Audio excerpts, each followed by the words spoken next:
Hi friends, എല്ലാവർക്കും online ക്ലാസ്സിലേക്ക് സ്വാഗതം. ഇന്ന് നമ്മൾ ഡിസ്കസ് ചെയ്യുന്നത് 7ാം ക്ലാസ്സിലെ സോഷ്യൽ സയൻസ് മോഡൽ ക്വസ്റ്റ്യൻ പേപ്പറാണ്. 2024 ടെക്സ്റ്റ് ബുക്ക് മാറിയ പുതിയ സിലബസിനനുസരിച്ച് തയ്യാറാക്കിയ ഒരു മോഡൽ ക്വസ്റ്റ്യൻ പേപ്പറാണ്. അപ്പം നമ്മൾ ഇംഗ്ലീഷിൻ്റെയും ഈ മലയാളത്തിൻ്റെയും അതേപോലെ ഹിന്ദി തുടങ്ങിയ എല്ലാ സബ്ജക്റ്റിൻ്റെയും model question paper 3 or 4 upload ചെയ്തിട്ടുണ്ട്. അതിൻ്റെയൊക്കെ ലിങ്ക് ഡിസ്ക്രിപ്ഷൻ ബോക്സിൽ കൊടുക്കാം, അല്ലെങ്കിൽ നിങ്ങൾ പ്ലേലിസ്റ്റ് ചെക്ക് ചെയ്താൽ മതി.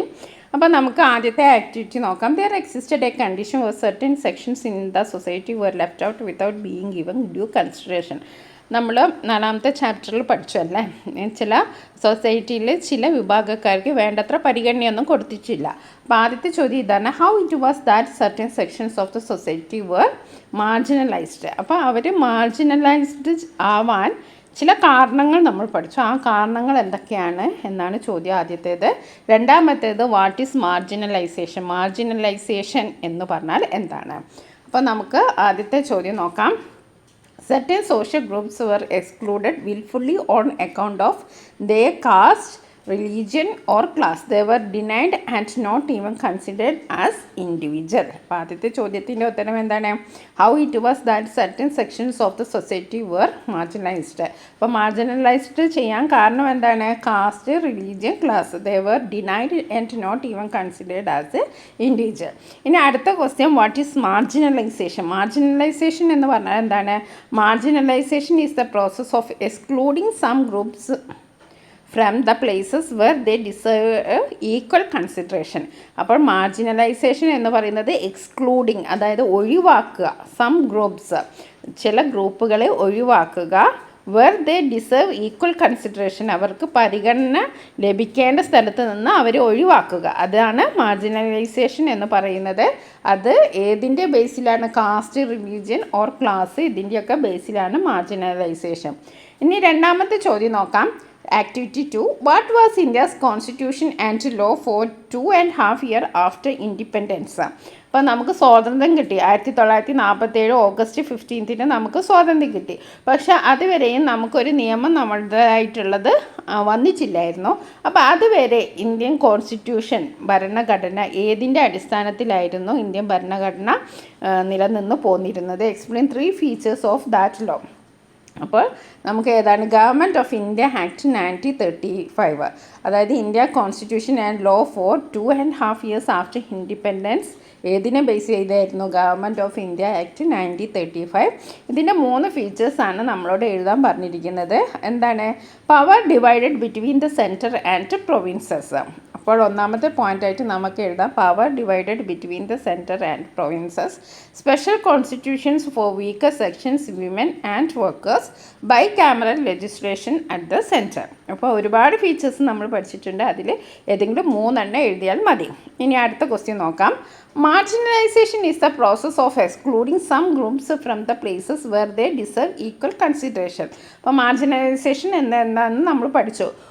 ക്വസ്റ്റ്യൻ ഇതാണ്, who are the groups that are marginalised and discriminated in the society.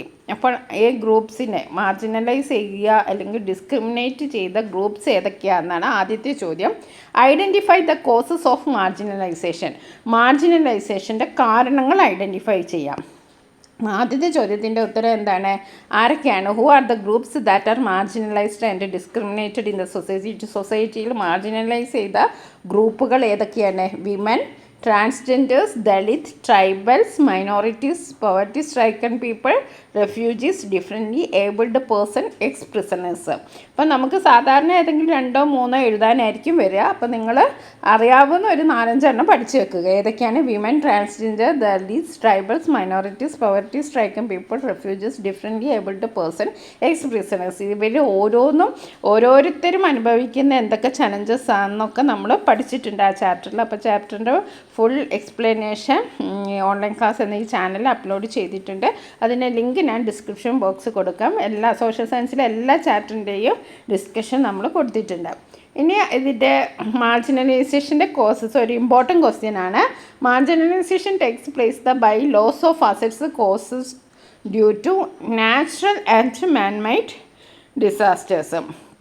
ആദ്യത്തെ കാരണമായിട്ട് എന്ത് പറയാം, നാച്ചുറൽ ആൻഡ് മാൻമെയ്ഡ് ഡിസാസ്റ്റേഴ്സ്. രണ്ടാമത്തെ കാരണമായിട്ട് നമുക്ക് പറയാം marginalisation occurs through natural disasters such as flood, earthquake, landslide, sea erosion. Okay, ഇനി അടുത്തത് മാച്ച് ദ ഫോളോയിങ് ആണ്. നമുക്ക് equality to all citizen, no discrimination grounds of religion, race, caste, sex, place of birth, eliminate untouchability, prohibit employment discrimination in government officers. അപ്പോൾ കുറച്ച് ആർട്ടിക്കിൾസും ഇവിടെ തന്നിട്ടുണ്ട്. അപ്പോൾ ഇത് നമുക്ക് മാച്ച് ചെയ്യണം. അപ്പോൾ equality to all citizens, equality to all citizens ഏതാണ് article? Article 14 equality to all citizens article 14 equality to all citizens, എല്ലാ പൗരന്മാർക്കും ഒരേ അവകാശം, ഒരേ സമത്വം. Okay, equality. ഇനി അടുത്തത് no discrimination on the grounds of religion, race, caste, sex and places of birth. അപ്പോൾ നമ്മളെ ജാതിയുടെ പേരിലോ മതത്തിൻ്റെ പേരിലോ ഒന്നും വേർതിരിവ് പാടില്ല എന്ന് പറയുന്ന ആർട്ടിക്കിൾ ഏതാണ്? ആർട്ടിക്കിൾ 15. ഇനി അടുത്ത് എലിമിനേറ്റ് അൺടച്ചബിലിറ്റിനെതിരെയുള്ള നിയമം എന്താണ്? Article 17. Prohibit employment discrimination in government officers, അതേതാണ്? ആർട്ടിക്കിൾ 16. ഓക്കെ, ഇനി അടുത്ത ക്വസ്റ്റ്യൻ നോക്കാം. 1857 first war of independence. Okay, 1857 ആദ്യത്തെ സ്വാതന്ത്ര്യ സമരം നടന്നത്, ഒന്നാം സ്വാതന്ത്ര്യ സമരം നടന്നത്. ഇനി 1885 പ്രത്യേകത എന്താണ്? 1885 എന്താ സംഭവിച്ചത്? Formation of Indian National Congress, formed Indian National Congress form ചെയ്ത വർഷമാണ് 1885. ഇനി രണ്ടാമത്തെ ചോദ്യം, arrange the following in chronological order. ഇപ്പോൾ ഇവിടെ Indian National Congress, constitution came to force, government of India act 42 amendments. അപ്പോൾ ഇവിടെ ഇന്ത്യൻ നാഷണൽ കോൺഗ്രസ് തന്നിട്ടുണ്ട്. ഇന്ത്യൻ നാഷണൽ കോൺഗ്രസ് എപ്പോഴാണ്? 1885. അതേപോലെ constitution came to force 1950. Government of India act 1935. 42nd amendment എന്നാണ് നടന്നത് 1976. അപ്പോൾ നമുക്കിതൊന്ന് ക്രോണോളജിക്കൽ ഓർഡറിൽ എഴുതാം. ഓക്കെ, അപ്പോൾ ഫസ്റ്റ് നടന്നത് എന്താണ്? ഫസ്റ്റ് വാർ ഓഫ് ഇൻഡിപെൻഡൻസ്, അതായത് 1857. പിന്നെ ഇന്ത്യൻ നാഷണൽ കോൺഗ്രസ് 1885. പിന്നെ അത് കഴിഞ്ഞിട്ട് എന്താണ്? Government of India act 1935. പിന്നെ അത് കഴിഞ്ഞിട്ടാണ് constitution came into force. Okay, ഇനി അടുത്ത ചോദ്യം നോക്കാം. Akbar was a powerful ruler. He got love, respect and submissive approach from his subjects. Which was the new capital city of Akbar's empire? Akbar എംപയറിൻ്റെ പുതിയ capital city ഏതായിരുന്നു? ഫത്തേപൂർ സിക്രി. ഇനി അടുത്തത്, mention the name of the mansion work scholars and dignitaries of various religious used to gather. അതായത് എല്ലാ റിലീജിയനിലുള്ള ആൾക്കാരും ഒത്തൊരുമിച്ച് ഇരുന്ന സ്ഥലം ഏതായിരുന്നു? ഇബാദത്ത് ഖാന. എന്താണ്? ഇബാദത്ത് ഖാന. ഇനി അടുത്തത്, write a short note on Mansabdari system. വളരെ ഇമ്പോർട്ടൻ്റ് ആണ്. Mansabdari system was implemented as an alternative to maintain army playing directly from the state exchequer. Mansabdars were allotted land according to their ranks. അവരവരുടെ റാങ്കിനനുസരിച്ച് അവർക്ക് എന്ത് കൊടുക്കും? ഭൂമി കൊടുക്കും.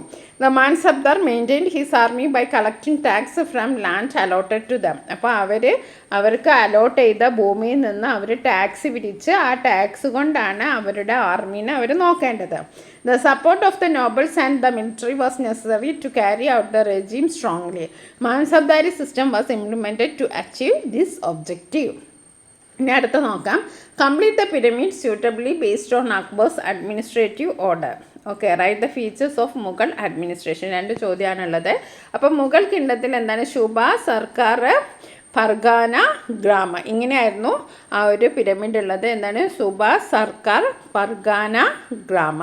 ഇനി നമ്മളോട് ചോദിച്ചിരിക്കുന്നത് write the features of Mughal administration. അപ്പോൾ ഇതിലേതെങ്കിലും 2 or 3 ഫീച്ചേഴ്സ് ആയിരിക്കും ചോദിക്കുക. അപ്പോൾ 3 നിങ്ങൾ പഠിച്ചു വെക്കുക.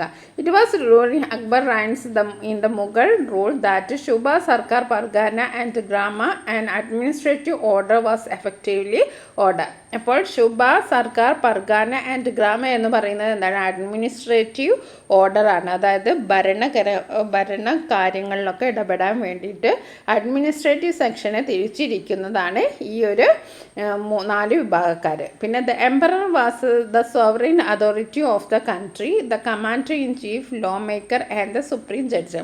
അപ്പോൾ എംപററാണ് ആ രാജ്യത്തെ എല്ലാ കാര്യങ്ങളും തീരുമാനിക്കുന്നത്. കമാൻഡർ ഇൻ ചീഫോ, അതായത് ആർമീൻ്റെ കാര്യമായാലും ലോ മേക്ക് ചെയ്യാച്ചാലും സുപ്രീം ജഡ്ജൊക്കെ നടപ്പിലാക്കുന്ന ആരാണ്? എംപററാണ്, ചക്രവർത്തിയാണ്. During the Mughal period there were no separate courts for the administration of justice as today. അപ്പോൾ മുഗൾ ഭരണകാലത്ത് ഇന്നത്തെ പോലെ പ്രത്യേക കോടതിയൊന്നുമില്ല, രാജാവാണ് എല്ലാ തീരുമാനങ്ങളും എടുക്കുന്നത്. Instead local religious scholars investigated and adjudicated disputes. പിന്നെ ലോക്കൽ ആയിട്ടുള്ള റിലീജിയസ് സ്കോളേഴ്സ്, മതപണ്ഡിതന്മാരായിരുന്നു ഈ പ്രാദേശികമായി വരുന്ന കാര്യങ്ങളൊക്കെ ഒത്തുതീർപ്പാക്കിയിരുന്നത്. Those who were dissatisfied with this decision had the opportunity to complaint directly to the emperor.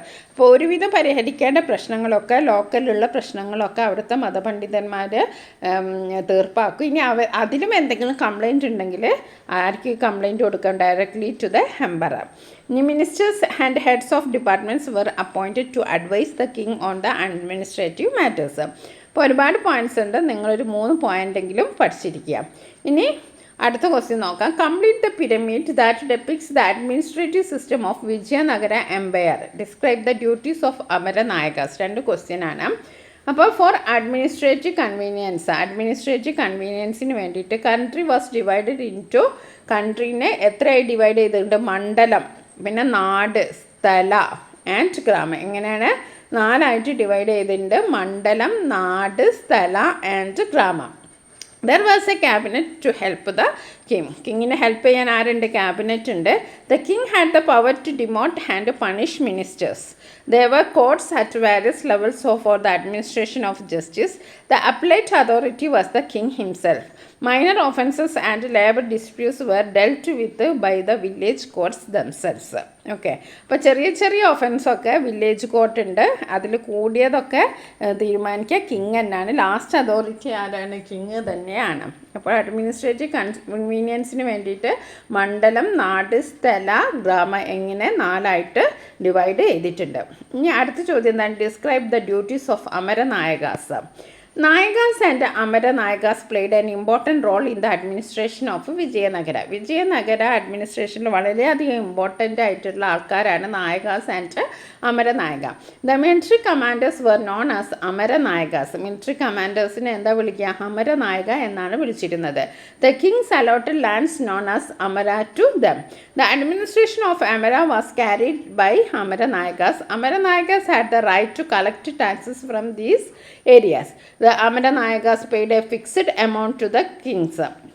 അപ്പോൾ അവർ ടാക്സ് അവരുടെ ഏരിയയിൽ നിന്ന് പിരിക്കും, എന്നിട്ട് അതിൽ നിന്നൊരു ഫിക്സഡ് എമൗണ്ട് കിങ്ങിന് കൊടുക്കും. They also maintained a certain number of foot soldiers, അതായത് കാൽപ്പടക്കാർ, horses and elephants. This systems was called Amaranayaka system. ഇതാണ് അമരനായക സിസ്റ്റം എന്ന് പറയുന്നത്. ഇത് വിജയനഗരയിൽ പ്രിവൈൽ ചെയ്ത ഒരു സിസ്റ്റമാണ്. അതേപോലെ അക്ബറിൻ്റെ വരുമ്പോൾ നമ്മൾ മാൻസബ്ദാരി സിസ്റ്റം. ഓക്കെ, ഇനി അടുത്ത describe the cultural progress that happen to during Vijayanagara period. ഇനി അവിടുത്തെ കൾച്ചറൽ സിസ്റ്റമാണ് നമ്മൾ പഠിക്കുന്നത്, വിജയനഗര സമയത്തുള്ള cultural system. Many schools were established for the studies of Vedas and Shastras. വേദങ്ങളും ശാസ്ത്രങ്ങളും പഠിക്കാൻ വേണ്ടിയിട്ട് ഒരുപാട് സ്കൂളുകൾ ഉണ്ടായി. The Vijayanagara period witnessed unprecedented growth in the field of art, architecture, sculpture, literature and music. Things like Krishnadevaraya was the patrons of art and literature. ഇപ്പം കൃഷ്ണദേവരായരൊക്കെ വളരെ ആരാധകരായിരുന്നു, ഈ ആർട്ടിൻ്റെയും ലിറ്ററേച്ചറിൻ്റെയൊക്കെ വളരെയധികം പ്രോത്സാഹിപ്പിക്കുന്ന ആളായിരുന്നു. The Dravidian style of sculpture was dominant during this period.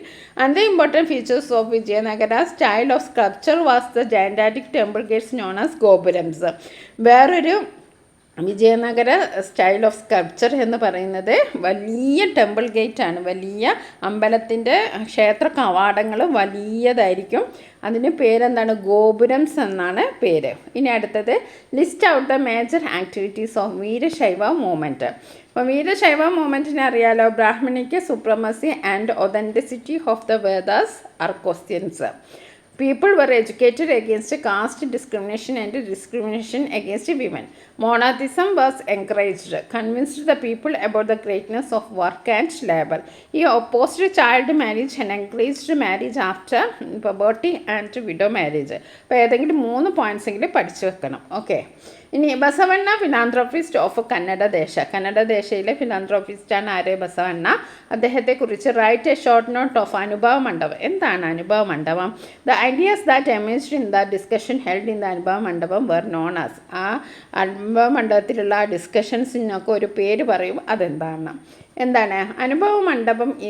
Was a speech forum founded by Basavanna in 12th century CE. Allama Prabhu and Akka Mahadevi led the discussions in the Anubhava Mandapam. അനുഭവ മണ്ഡപത്തിലെ ഡിസ്കഷൻസൊക്കെ ആരാണ് നേതൃത്വം വഹിച്ചത്? അല്ലാമ പ്രഭുവും അതേപോലെ അക്ക മഹാദേവിയുമാണ്. People used to come here for spiritual discussion for renewal of knowledge. അപ്പോൾ knowledge renew ചെയ്യാൻ വേണ്ടിയിട്ട് നമ്മൾക്ക് കിട്ടിയ ജ്ഞാനങ്ങളൊക്കെ പുതുക്കാൻ വേണ്ടിയിട്ടാണ്, അതായത് സ്പിരിച്വൽ ആത്മീയമായിട്ടുള്ള ചർച്ചകൾക്കാണ് ആൾക്കാർ ഇവിടെ വരുന്നത്. Every one was allowed to participate in the discussion in respective of caste and gender. മതമോ ജാതിയോ അല്ലെങ്കിൽ എന്താണ് ജെൻഡറോ, അതായത് ആൺ പെൺ വ്യത്യാസമില്ലാതെ എല്ലാവർക്കും വന്നിട്ട് അവിടെ കാര്യങ്ങളൊക്കെ ചർച്ച ചെയ്യാം. അങ്ങനെയുള്ളൊരു സ്ഥലമാണ് അനുഭവ മണ്ഡപം. അവിടെയുള്ള ആ ഒരു ഡിസ്കഷൻസിന്, ആ ഡിസ്കഷന് പറയുന്ന പേരാണ് വചനാസ്. എന്താണ്? വചനാസ്. ഇനി അടുത്ത ക്വസ്റ്റ്യൻ നോക്കാം. What were the methods adopted by Guru Nanak to propagate the ideas of religious tolerance and universal brotherhood. അപ്പോൾ നമ്മൾ ബസവണ്ണയെ കുറിച്ചും ഗുരുനാനാക്കിനെ കുറിച്ചും അക്ബറിനെ കുറിച്ചും അതേപോലെ തന്നെ വിജയനഗര അങ്ങനെയുള്ള എല്ലാത്തിനെയും കുറിച്ച് നമ്മൾ ഒരു 2-3 പോയിൻറ്റ്സ് എങ്കിലും പഠിച്ചു വെക്കണം. ഓക്കെ, ഗുരുനാനാക്കിൻ്റെ മെത്തേഡ്സാണ്. അത് അറിയാവുന്ന നമ്മുടെ ടെക്സ്റ്റ് ബുക്കിലുണ്ട്. അറിയാവുന്നവരൊന്ന് കമൻറ്റ് ചെയ്യുക. ഒന്ന് ടെക്സ്റ്റ് ബുക്ക് പരതി നോക്കിയിട്ട് അതിൻ്റെ ആൻസർ, ഈ 2ൻ്റെ ആൻസർ നിങ്ങളൊന്ന് സെർച്ച് ചെയ്ത് കമൻറ്റ് ബോക്സിൽ കമൻറ്റ് ചെയ്യുക. നിങ്ങൾക്കൊരു ഹോംവർക്ക് പോലെ ആയിരിക്കട്ടെ. ഇനി നമുക്ക് ഒരുപാട് വീഡിയോസ് സോഷ്യൽ സയൻസിനെ കുറിച്ച് ചെയ്യാനുണ്ട്. നമുക്ക് മൊത്തത്തിലൊന്ന് കവർ ചെയ്യണം. ഓക്കെ, അപ്പോൾ നിങ്ങൾക്ക് ഏത് ടൈപ്പ് ക്വസ്റ്റ്യൻ ആണ് ഇഷ്ടം എന്ന് നിങ്ങൾ കമൻറ്റ് ബോക്സിൽ കമൻറ്റ് ചെയ്താൽ ഉപകാരപ്പെടുമായിരുന്നു. 1 വേർഡ് ആണോ അല്ലെങ്കിൽ കുറച്ചുകൂടി എന്താണ് ഇങ്ങനെയുള്ള ക്വസ്റ്റ്യൻസ് ആണോ വേണ്ടത് എന്ന് നിങ്ങൾ കമൻറ്റ് ബോക്സിൽ കമൻറ്റ് ചെയ്താൽ വളരെ ഉപകാരമായിരുന്നു. ഓക്കെ, ഇനിയും സോഷ്യൽ സയൻസിൻ്റെയോ ഏത് സബ്ജക്റ്റിൻ്റെ ആണ് വീഡിയോസ് നിങ്ങൾക്ക് ആവശ്യമുള്ളത് എന്ന് നിങ്ങൾ കമൻറ്റ് ബോക്സിൽ കമൻറ്റ് ചെയ്യുക. Thank you for watching this video.